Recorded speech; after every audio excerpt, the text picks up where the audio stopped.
সবাইকে শুভ সকাল এবং সালাম। আশা করি ইনশাল্লাহ আমি হয়তো দেরিতে জয়েন করি সেজন্য আমি সরি। একটা জিনিস সেটা হচ্ছে যে যেহেতু আমি দেরিতে জয়েন করেছি অনেক কিছু মিস করেছি, তো কিন্তু যদি এখন থেকে কন্টিনিউ করি তাহলে আমি সবকিছু পাবো।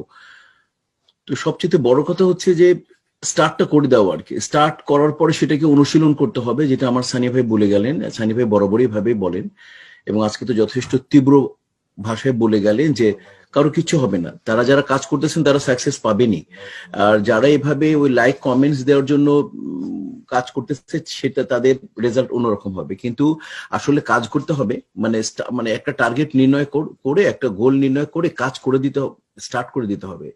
এখন আমরা বিভিন্ন প্রফেশনের মানুষ, আমরা জানি আমরা বিভিন্ন প্রফেশনের মানুষ, আমাদের ঝুট ঝামেলা।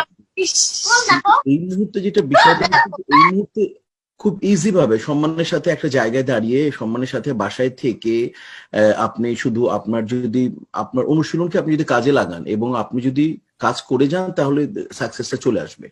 আমি গতবার বলেছিলাম যে যেমন আমাদের দেশের কাছে প্রত্যেকটা মানুষের কাছে একটা স্বপ্ন ছিল পদ্মা সেতু, তো তেমনি করে এই জ্যানিসের যে মানে আমাদের কাছে ডায়মন্ডটা হচ্ছে সবার কাছে একটা পদ্মা সেতু।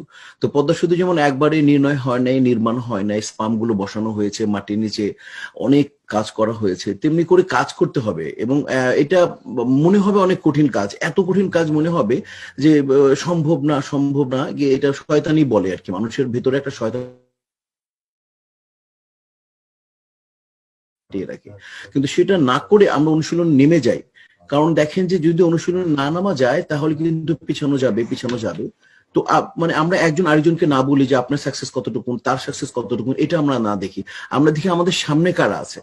আপনারা যদি 100 মিটারের দৌড় দেখবেন, 100 মিটারের দৌড় দেখবেন যদি, যে সামনে থেকে টাইসন ছিল এক সময়, তো এভাবে যারা যারা পৃথিবীতে নাম করেছেন, সামনে টার্গেটটাকে দেখে যে আমার ওই যে সামনে যে রশিটা লাগানো আছে ওইটাকে আমি কখন টাচ করব। এবং তাদের পেছনে যারা আছে first second third fourth fifth 6 7 8 সবাই সামনের দিকে তাকায়। তো সামনের দিকে তাকাবে, স্টেপ গুলো আগাতে থাকে। তো একটা সময় যে স্পিডই বেশি হয় সেই কিন্তু টাচ করে এবং তার রেকর্ড হয়, বিশ্ব রেকর্ড হয় এবং সেটা ভাঙতে অনেক সময় লাগে, সে পুরস্কৃত পায়। তো এই ডায়মন্ডের ব্যাপারটা শুনতে যত ইজি মনে হয় তত ইজি না। বিষয়টাকে অনুধাবন করতে হবে, বিষয়টাকে অন্য যারা সিনিয়র আছে, যারা আমাদের টিচার আছে তাদেরকে অনুকরণ করতে হবে, তাদেরকে অনুসরণ করতে হবে।